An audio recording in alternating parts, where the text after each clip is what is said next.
할렐루야. 우리 옆에 성인 삼세 사랑합니다. 축복합니다. 말씀을 좀 읽어봅시다. 시작. 성소와 참장막. 자, 우리가 하나님 앞에 나아갈 때 이 성소를 통해서 나아가는 겁니다. 성소를 통해 나아가는데 우리가 오늘 지금 이 예배 가운데 예배를 통해서 이 교회를 통해서 하나님 앞에 나아갑니다. 그런데 우리에게 이 육신으로 짓지 않은 참장막이 있다. 그 장막이 뭐냐? 예수 그리스도입니다. 그러니까 우리가 예수 그리스도를 통해서 하나님 앞에 나아가는 겁니다. 예수 그리스도로 통해서 나아가지 않으면 우리의 의와 공로밖에 없습니다. 그러니까 우리가 범사에 우리의 공로와 의를 구하지 않으면 뭘 해야 되냐? 예수의 이름으로 기도해야 된다는 겁니다. 그런데 우리는 기도하는데 힘쓰지 않죠? 기도를 날마다 힘쓸수록 내 힘과 내 뜻으로 하는 것이 아니고 그리스도의 이름을 따라서 하는 겁니다. 자꾸 믿음이 떨어지면요, 기도를 잊어버려요. 기도를 하지 않습니다. 본인들이 더 잘하는 거예요. 입술이 열리지 않는데 어떻게 기도하냐 그래요.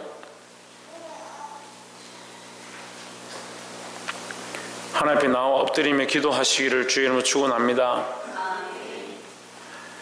많은 사람들이 기도하십시오, 예배하십시오, 하나님 앞에 나오십시오, 하나님 앞에 드리십시오 이렇게 하면 자신들을 왜 율법으로 자꾸 판단하느냐 이렇게 얘기하는 거예요.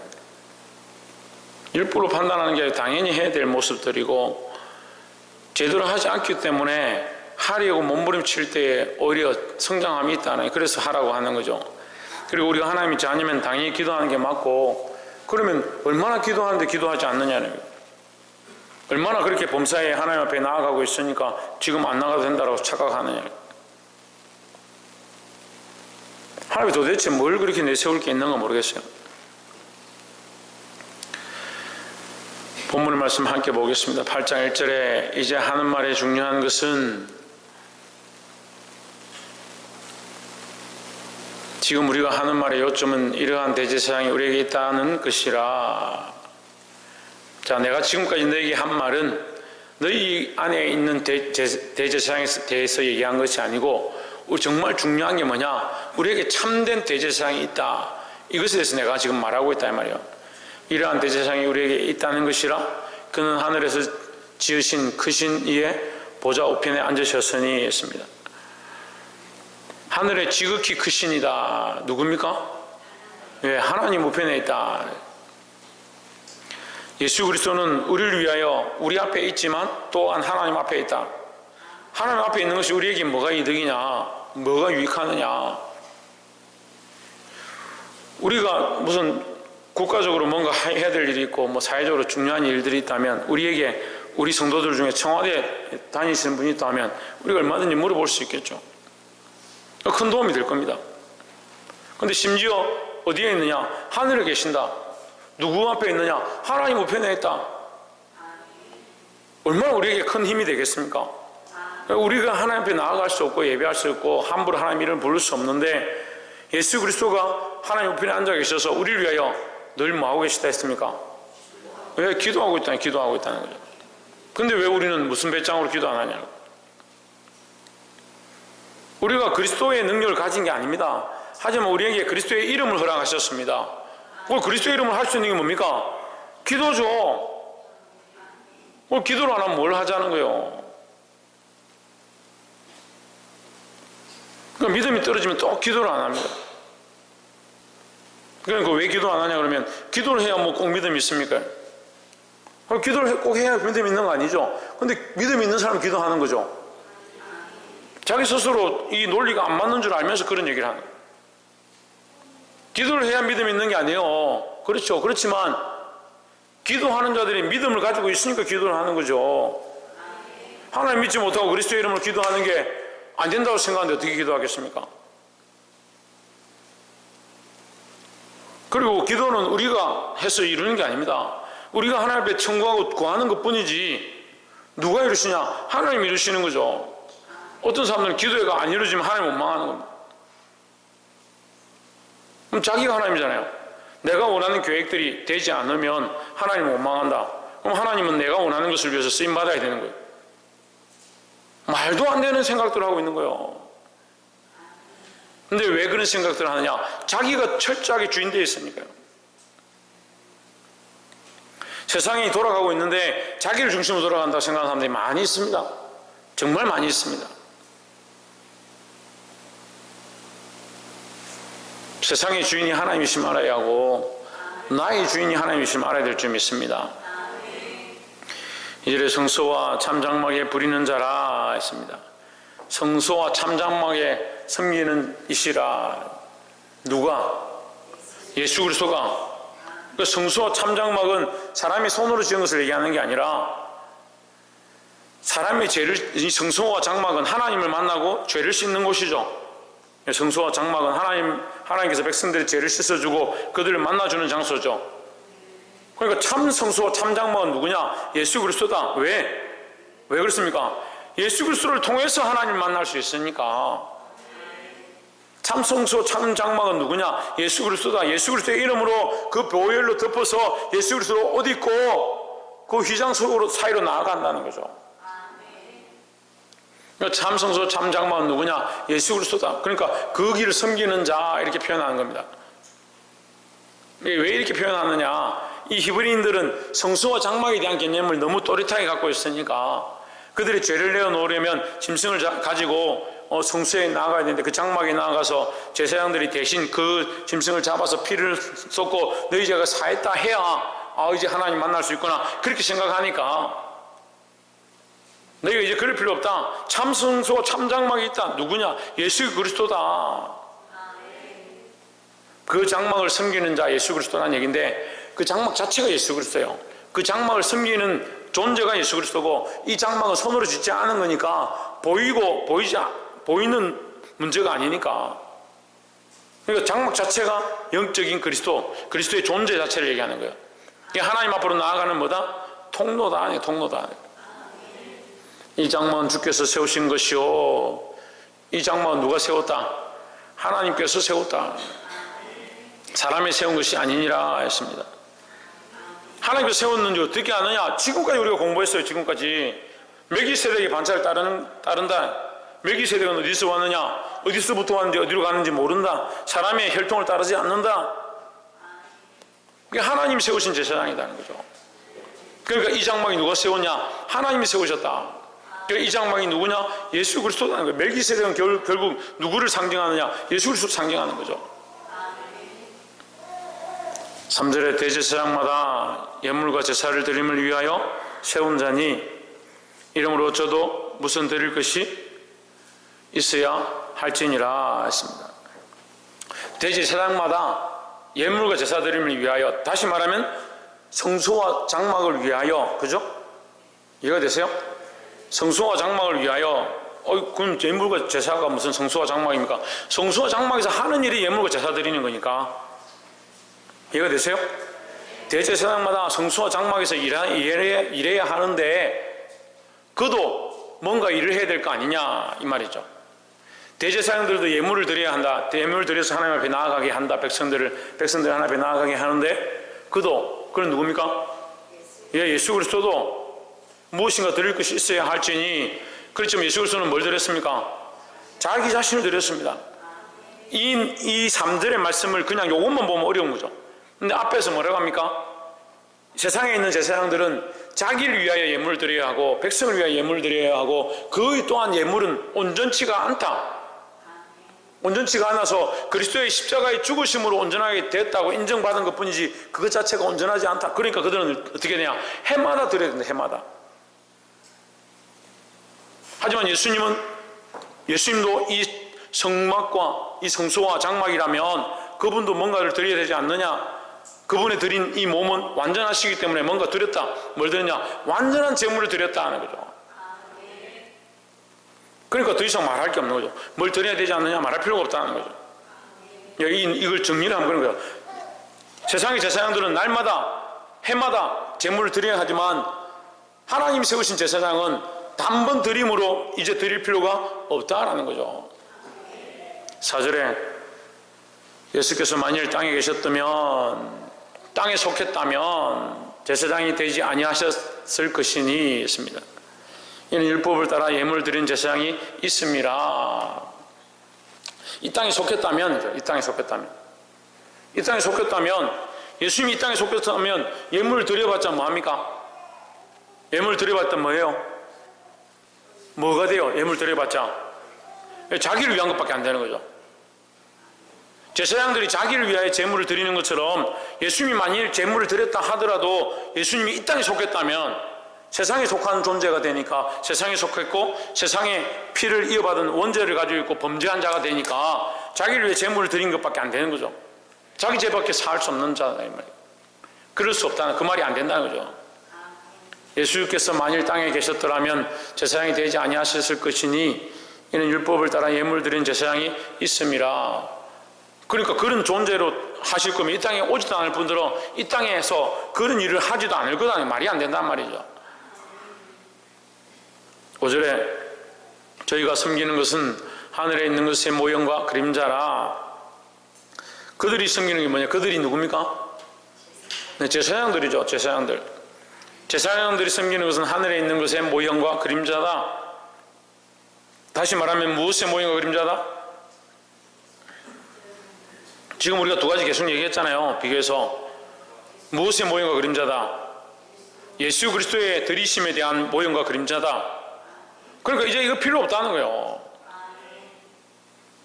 온전한 것이 올 때에 이전 것이 지나가는 것처럼, 불완전한 것들이 지나간 것처럼, 옛 언약이 폐하여지고 새 언약을 세우신 것처럼 이전에 불완전해서 하나님께서 주셨던, 불완전한 인간들을 위해 주셨던 그 제사의 형식들은 온전한 새 언약이 와서 그리스도께서 자신을 들이셨으므로 그 이전의 모형과 그림자는 이제 필요 없다는 거죠. 그들이 섬기는 것은 하늘에 있는 것의 모형과 그림자라. 모세가 장막을 지으려 할 때 지시하심을 어둠과 같은 이르시되 삼가 모든 것을 산에서 내게 보이던 본을 따라 지어라 하셨느니라 하십니다. 그 모형을 보고 이것을 지어라 했으니까 지금 이 땅에 있는 이 성막과 이 성소와 장막은 하늘에 있는 것의 모형과 그림자다. 그러니까 이것보다 완전한 게 뭐냐? 예수 그리스도의 십자가의 죽으심이다 하는 거죠. 그러니까 이제는 너희의 이 장막이 필요가 없다. 너희 장막이 필요 없고 오직 뭐가 필요했냐? 예수 그리스도의 이름이 필요했다 하는 거죠.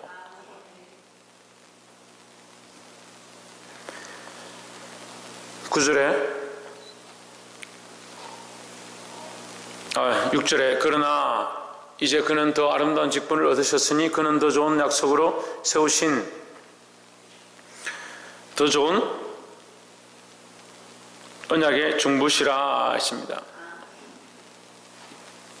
지금 자 이렇게 보면 옛 장막, 새 장막, 옛 언약, 새 언약 이렇게 넘어가는 거예요. 그러니까 옛 언약, 새 언약, 더 좋은 약속, 더 좋은 언약 이렇게 연결하는 거죠. 같은 말이죠. 그러나 이제 그는 더 아름다운 직분을 얻으셨으니 그는 더 좋은 약속으로 세우신 더 좋은 언약의 중보시라. 예수님의 직분이 뭐냐? 중보자다. 중보자. 언약의 중보자다. 무슨 언약이냐? 사람과 하나님 사이의 언약을 세우는 중보자다. 그래서 이전에는 짐승을 잡아서 하나님과 언약을 세우는 겁니다. 주여 우리 죄를 용서해 주십시오. 이 짐승을 잡아서 드리니 우리 죄를 용서해 주시고 내가 죽어야 하는데 이 짐승이 대신 죽습니다 하고 드리는 그 언약이 짐승을 썼다는 거예요. 그런데 이제는 예수 그리스도의 피와 예수 그리스도의 이름으로 나아가는 자에게 정결케 하니까 우리의 중보가 누구냐? 예수 그리스도라는 거죠. 7절에 첫 언약이 무음하였다면 둘째 것을 요구할 일이 없었으려니와 했습니다. 첫 번째 언약, 첫 번째 이 제사가 완전했더라면이죠. 첫 번째 제사가 온전치 않았다는 거죠. 그러면 우리가 또 물어볼 수 있습니다. 왜 온전치 않은 걸 줬느냐? 하나님 온전치 않으시냐? 그렇지 않죠. 하나님 온전하시고 온전한 것을 우리에게 줘도 우리가 어떤 상태냐? 우리가 죄인의 상태고 연약한 육체를 가지고 있는 상태다. 지금도 마찬가지입니다. 지금도 우리가 그리스도로 말미암아 구원을 얻었지만 우리가 그 구원을 온전히 이루지 못하는 이유가 뭐냐? 뭡니까? 예? 예, 우리가 이 육신을 가지고 아직 있기 때문이죠. 우리가 이 육신이 아닌 새 육신을 입으면 무엇을 먹을까, 무엇을 입을까, 무엇을 마실까 염려할 필요가 없잖아요. 새 육신을 입어서 하나님 나라의 백성이 되어져 가지고 하늘 나라에서 날아다니면서 하나님 찬양하고 기쁨과 함께 그리스도와 교제하고 사는 사람이 내일 뭘 먹지, 오늘 뭘 해 먹지, 돈을 얼마 주고 돈을 어디서 벌어서 어디서 잘지, 그 고민할 일이 뭐 있겠습니까? 근데 지금 우리는 이 수많은 죄와 욕심으로 내 삶의 이 많은 무게 가운데 살아가고 있습니다. 그리스도의 십자가가 온전치 않느냐? 십자가가 온전하죠. 그 십자가의 죽으심이 온전하죠. 그 피 흘리심이 온전하죠. 뭐가 연약하냐? 내가 연약한 거죠. 내 안에 믿음이 있어도 뭐가 연약하냐? 육체가 연약해서 자꾸 이것과 싸워지는 거예요. 그래서 내 안에 하나는 하나님 그리스도의 법을 쫓아가려고 하는데, 하나는 내가 원하는 나의 법을 쫓아가려고 하는 거예요. 그리고 온전치 않다는 거죠. 첫 번 언약이 무엄하였더라면, 언약은 말씀드렸지만 갑과 을이 있습니다. 하나님과 인간이 함께 언약을 맺는 겁니다. 하나님은 온전하지 않아서 이 언약이 깨어졌느냐? 인간이 온전하지 않기 때문에 깨어지는 거죠. 둘째 것을 요구할 일이 없었으려니와 하십니다. 둘째 것을 세울 때는 이 둘째 것에 인간과 하나님의 언약을 세웠는데, 둘째 것이 왜 온전하냐? 인간은 또 부족하고 연약해서 자꾸 넘어지고, 하나님과 약속했다 하더라도 믿음을 지킨다 하더라도 자꾸 또 실패하죠. 그렇지만 누가? 중보자가 계시기 때문에. 지금은 보증을 잘 안 쓰잖아요. 그죠? 지금은 보증을 잘 안 쓰는데 옛날엔 보증을 참 많이 썼습니다. 그래서 뭔 돈을 빌려주거나 대출을 해줄 때도 그 사람 보고 빌려주는 게 아니고 누가 보증을 썼느냐, 그걸 보는 거죠. 그래서 집안들이 많이 망했어요. 좀 친한 사람들이, 말 잘하는 사람들한테 가가지고 이 사람 저 사람 해가지고 여러 명이 한꺼번에 보증을 써. 이 사람 도망가 버리고 그 보증 쓴 사람이 전부 다 빚더미 않는 그런 일들을 많이 봅니다. 근데 우리의 중보자 되신 예수 그리스도는 도망치실 분도 아니고 우리를 모른다 할 분도 아니고 여전하시고 온전하신 분이라는 거예요. 그러니까 완전한 중보자가 되신다는 거죠. 그러니까 이 언약에 나는 연약해서 넘어지고, 나는 연약해서 이 언약을 잊어버렸다가 다시 또 기억했다가 잊어버렸다가 실패했다가 죄로 물들었다가 한다 할지라도 우리에게 누가 있느냐? 완전한 언약의 중보자 되신 예수 그리스도가 있다라는 거죠.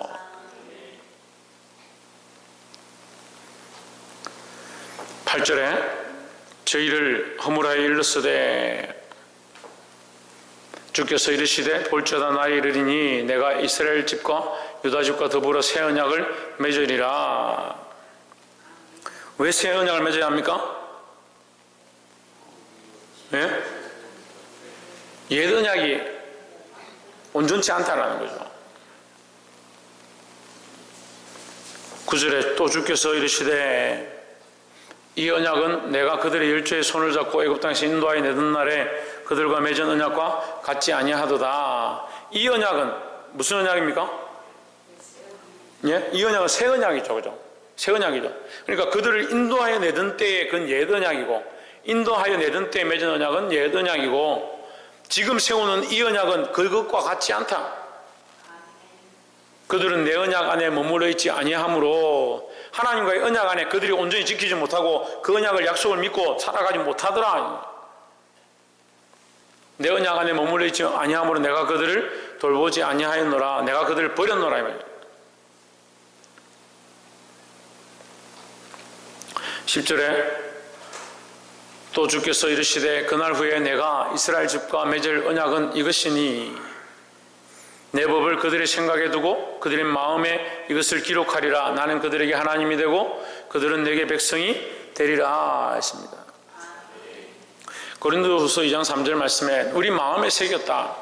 이거 하나님의 약속을 우리 마음에 새겼다. 그러니까 믿음은요 입에 있는 게 아닙니다. 믿음은 우리 마음에 있는 거예요. 우리가 하나님을 믿고 하나님을 신뢰하고 하나님과의 관계는 우리 마음에 있는 겁니다. 마음에 새겨진 바 되었다는 거죠. 근데 자기가 마음을 부인하는 사람도 있어요. 자기 스스로가 마음이 이랬다 저랬다 하는 사람들이 있어요. 마음에 새겨졌는데 왜 그것을 모른 척 하냐는 거예요. 양심이 찔리고 깨달아지고 알면서도 자기 마음대로 사는 사람들이 수없이 있습니다.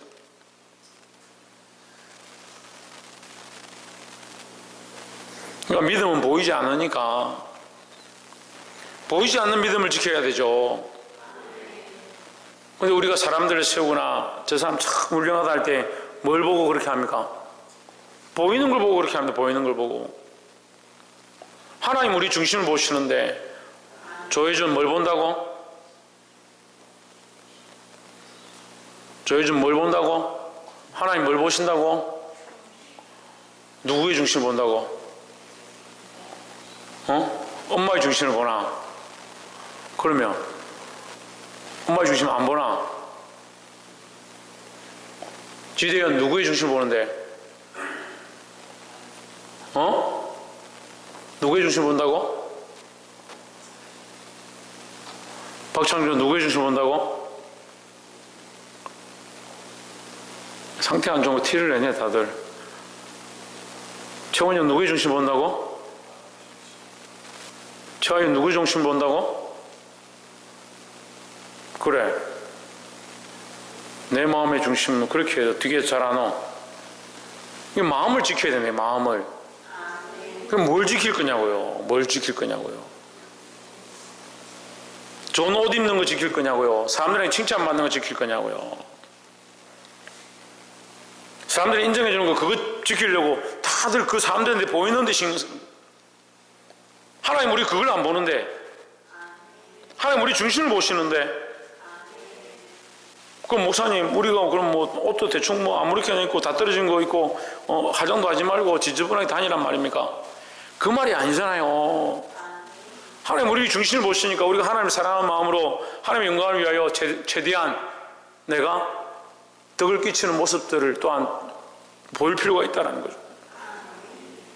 이 마음의 중심이 하나님 사랑이 되어지면 우리 행동과 모습도 하나님 사랑으로 행동하게 되어 있는데, 마음의 중심은 엉뚱한 데 가 있고 행동을 자꾸 거룩한 척 하려고 하니까 이게 바리새인. 참 이게 큰일이에요.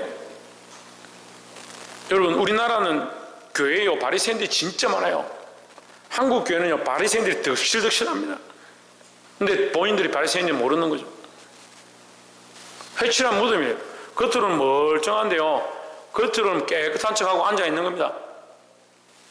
겉으로는 자기 신앙생활 잘하고 믿음 있는 것처럼 앉아있어요. 사람들 보기에 저 사람 좀 괜찮은 것 같네 그렇게 보입니다. 그런데 하나님은 뭘 보십니까? 우리 중심을 보시는데요. 마음을 하나님께 떠났고 생각은 하나님께 떠났는데 괜찮은 줄 착각하고 살아가는 거예요. 내 법을 그들의 생각에 두고 그들의 마음에 이것을 기록하리라 했습니다. 이것은 하나님께서 약속하신 성령을 가리켜 말하는 겁니다. 성령이 우리의 마음에 오시면요 우리가 생각나게 하는 거예요. 알게 하시는 거죠. 우리 마음에 생각나게 하고 알게 하고 우리 마음에 기록되어진 하나님의 뜻들을 보게 하는 겁니다. 그게 성령이 하시는 일이라고요. 그게 목사냐 장로냐 권사냐 집사냐 그렇게 해서 깨닫는 게 아니고요. 성령께서 내 안에 오시면 내 죄를 보게 하고 나의 연약함을 보게 하고 내가 하나님과 약속했던 것들, 내 마음에 새겨진 것들, 내가 믿음을 결단했던 것들을 보게 하시는 겁니다.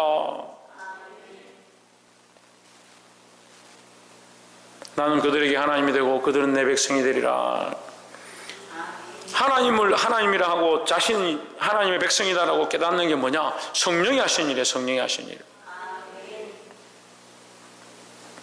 11절에 또 각각 자기 나라 사람과 각각 자기 형제를 가르쳐 이르기를 주를 알라 하지 아니할 것은 그들이 작은 자부터 큰 자까지 다 나를 알미라. 자기 나라 사람과 각각 자기 형제를 가르쳐 주를 알라 이렇게 말할 필요가 없다. 왜? 다 안다는 거죠. 성령이 오시면 다 안다는 거죠. 우리가 전도에 미련한 걸 통해서 하나님께서 전도하게 하시고 한 생명이라도 다 돌아오게 하시는 일들을 하시지만 우리가 하는 게 아닙니다.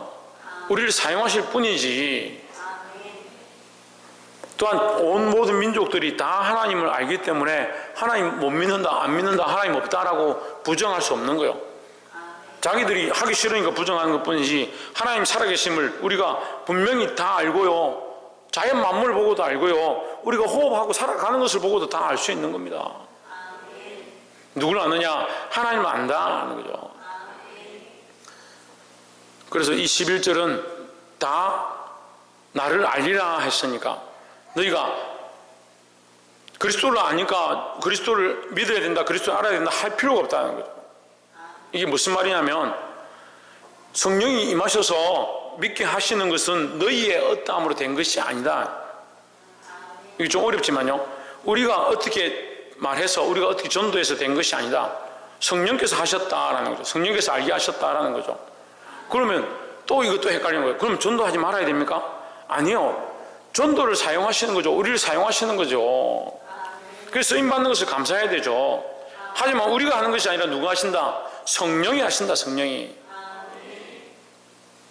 12절에 내가 저희 불의를 긍휼히 여기고 저희 죄를 다시 기억하지 아니하리라 하셨느니라 했습니다. 말씀을 자꾸 이렇게 부분적으로 보니까 문제가 되는 거예요. 그들의 불의를 긍휼히 여기고 그들의 죄를 다시 기억하지 아니하리라. 그러니까 모든 사람들이 다 구원을 받겠네, 다 제사함을 얻겠네, 모든 사람들이 다 하나님 알겠네. 천만의 말씀입니다. 그 말씀을 부분적으로 아는 거잖아요. 그전에는 그들이 재물을 가지고 와서 하나님 앞에 드렸는데 이제는 아니다. 그리스도의 십자가의 죽으심으로 이제 더 이상 너희가 재물을 가지고 올 필요 없다. 새 언약을 얻었다. 그리스도를 통하여 제사함을 얻은 자들은 씻을 필요가 없다.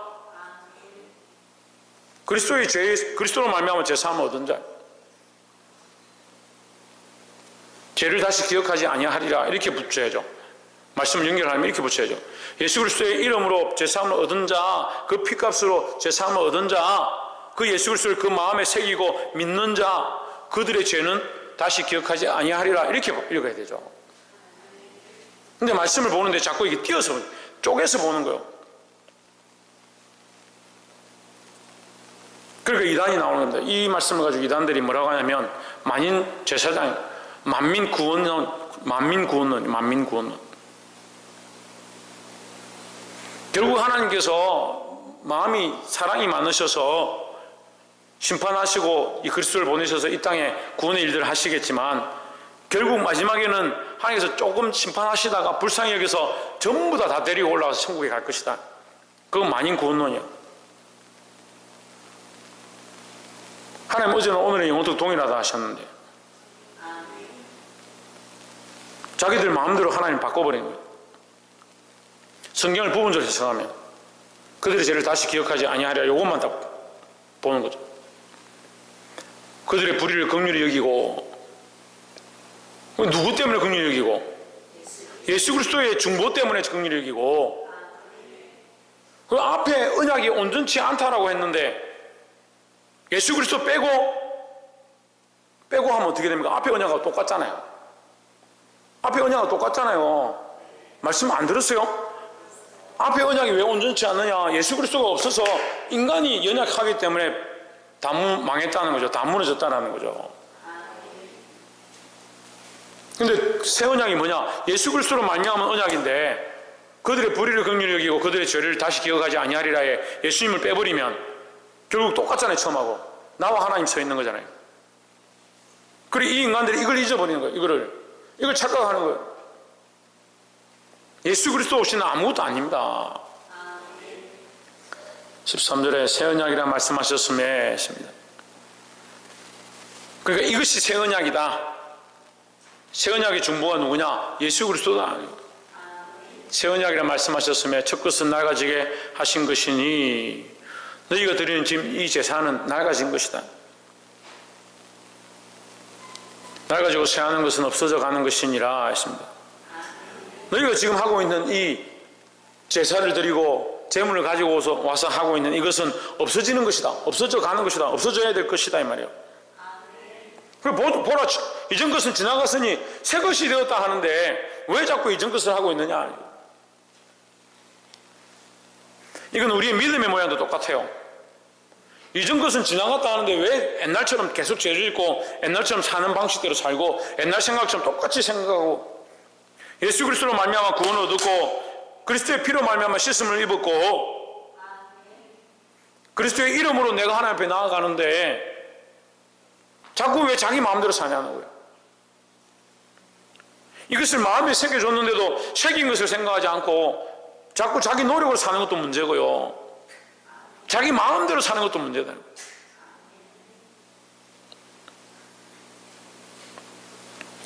말씀을 맺겠습니다. 사랑하는 성도 여러분, 새하얘진 것, 이전에 행하던 것, 죄를 쫓아가던 것, 내 욕심과 내 생각대로 하던 것 다 없어져야 될 것이고, 이제 그리스도로 말미암아 우리가 하나님 앞에 나아가는 이 새 언약, 새 예배, 하나님과 이 영적 관계 우리가 회복해야 될 것들입니다. 그럼 어떻게 회복하느냐? 하나님은 잘 모르겠고 하나님 어떻게 나아가야 될지 잘 모르면 그리스도의 이름으로 나아가는 겁니다. 예수 그리스도를 의지하기를 더 힘써야 하는 겁니다. 예수 그리스도를 붙잡고 예수 그리스도를 힘입고 예수 그리스도의 피로 씻김을 받고 이것을 더 힘써야 된다는 거죠. 그게 기도밖에 더 있습니까?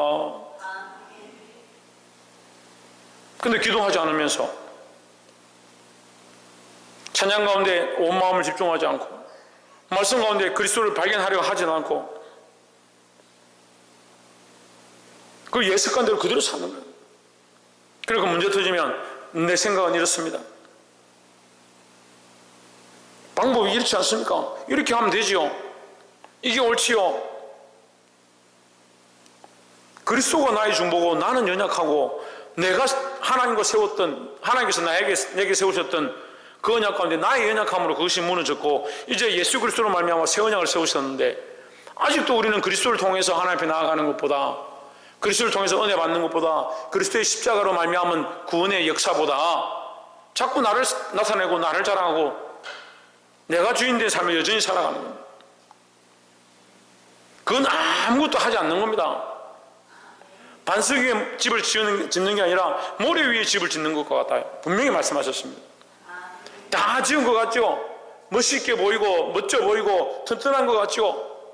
비가 오고 창수가 나면 다 무너져서 무너짐 시마다 다시 세울 수 없다라는 거죠. 그러니까 믿음을 다 가지고 있다고 믿음이 있는 것처럼 하는데 그리스도 안에 세우지 않고 자기 생각 위에 자꾸 세워가는 거예요. 거기다 양념으로 예수님을 한 번씩 갖다 쓰는 거예요. 교만에 빠져가지고